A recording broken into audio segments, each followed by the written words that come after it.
E aí, pessoal, tudo bem? JJ aqui na área, tudo certinho, tudo tranquilo?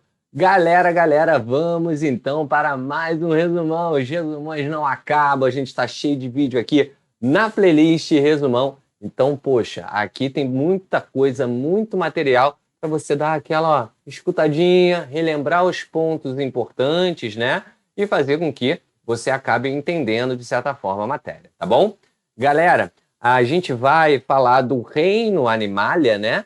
Que, enfim, tem uma série de filos. A gente vai focar nesse vídeo aqui em dois filos principais, que são os poríferos e os quinidários, correto? Show de bola. Eles estão no início, né, do processo da evolução desse reino, né? Então, a gente vai ver, por exemplo, né, começando agora com os poríferos, antes de tudo, dá esse like, se inscreve no canal e ativa o sininho também, para você ficar sempre ciente dos vídeos, galera. Aqui tem muito vídeo, eu estou postando o tempo todo, sempre para poder te ajudar, para te auxiliar a ingressar, principalmente, né, numa universidade pública, tá? Bem, galera, o que acontece? Poríferos vem do seguinte, né? O poros, que quer dizer poro, né? E o ferre, que quer dizer possuir, ou seja, são seres que possuem poros, beleza? Show de bola. A gente chama os poríferos basicamente de esponjas, ok? Então, né, se você ouvir a palavra esponja, saiba que é um porífero. Obviamente uma esponja não fabricada pelo homem, uma esponja aí que remete a um ser vivo, beleza? Bem, são seres bem rudimentares, né? Eles não são tão complexos assim, tá bom?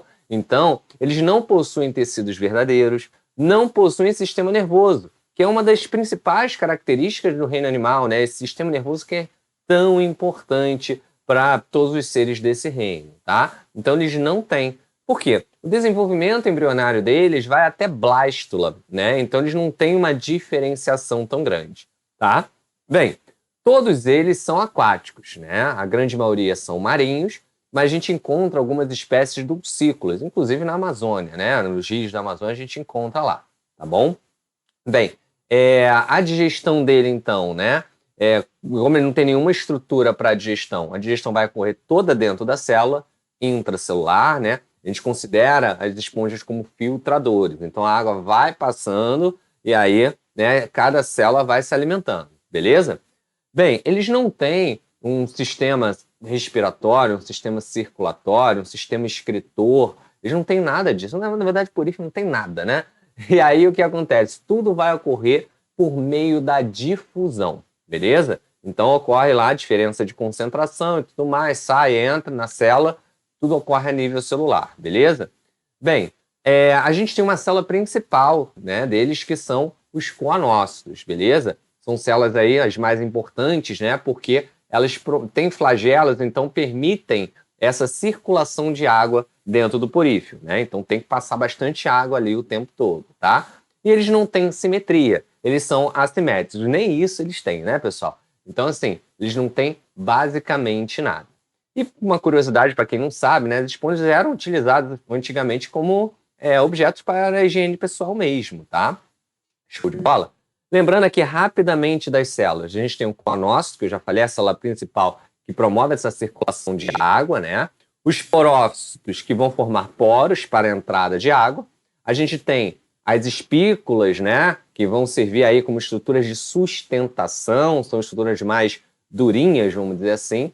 Temos os amebócitos, que podem ser células totipotentes, né? Então pode originar outros tipos de células. Lembrando, a água vai entrando pelos poros, chega na espongiocélia ou átrio, né? E depois é eliminada através do ósculo, tá bom? Show de bola? Então é sempre assim que vai acontecendo, tá? Show de bola. A gente tem, então, classificações, tipos de esponjas, né? Com relação à complexidade. O menos complexo é o asconoide, tá? O que é um pouquinho mais complexo é o ciconoide. E o mais complexo, tem mais câmaras dentro, né? A gente chama de leuconoide, tá? Bem, e aí a gente tem algumas classes, né? A gente tem algumas classes desses poríferos, tá? A gente tem as exactinélidas, a gente tem as desmosponjas e temos as esponjas calcárias, beleza? Esponjas calcárias porque tem bastante cálcio ali, elas são bem durinhas. Exactinélidas, né? elas têm alguns rádios, alguns anéis, né, formados de sílica, beleza? E a desmosponja tem uma estrutura mais proteica mesmo, tá? Show de bola. Divisão não, reprodução deles, né? Então pode ser sexuada, né? Então uma célula lá, principalmente o amebócito, né? Pode se tornar como se fosse um gameta, beleza? Então pode gerar aí um outro indivíduo, tá? A gente pode, só que o principal, na verdade, né? Ocorre geralmente por brotamento. Aquele negócio, tá? Eu aqui, começa a brotar alguém aqui, puf, um novo JJ. Se é assexuada, lembra? Não gera variabilidade genética, né? Gera clones, beleza?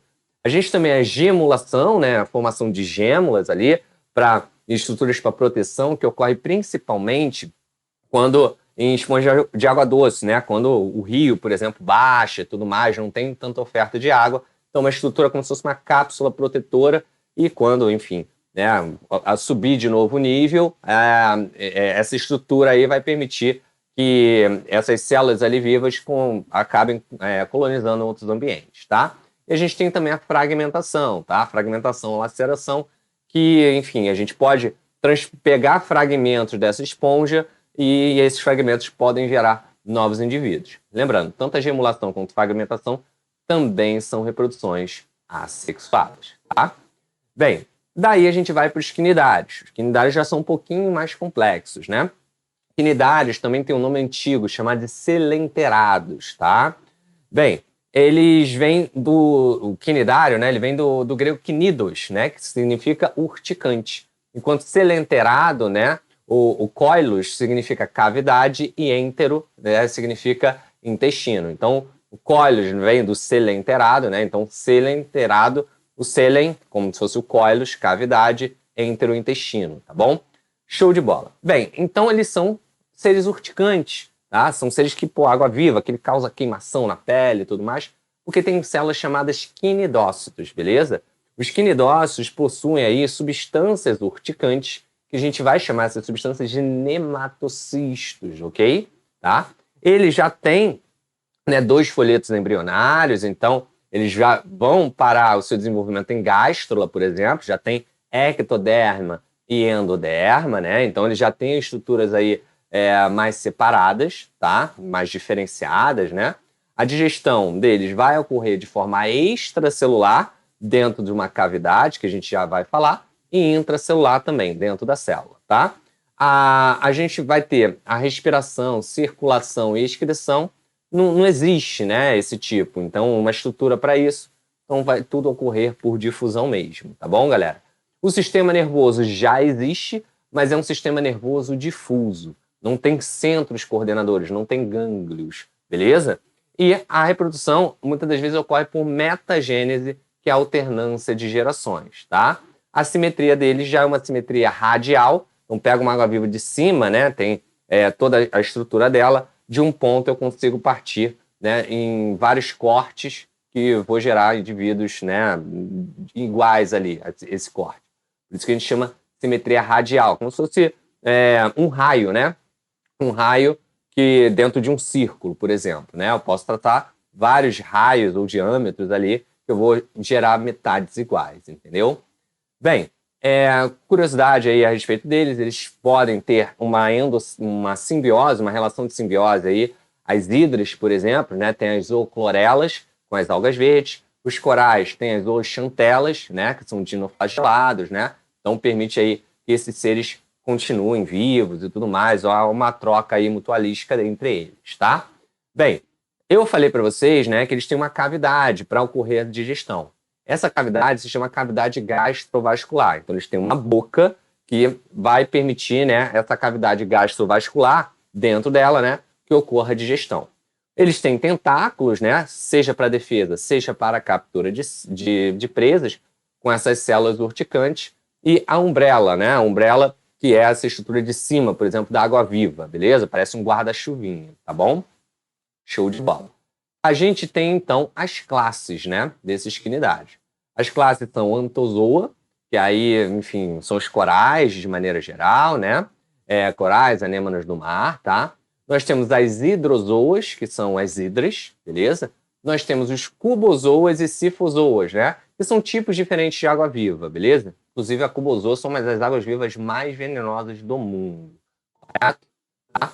E, enfim, para explicar a reprodução, como eu falei, o principal é a reprodução por metagênese, que é a alternância de gerações.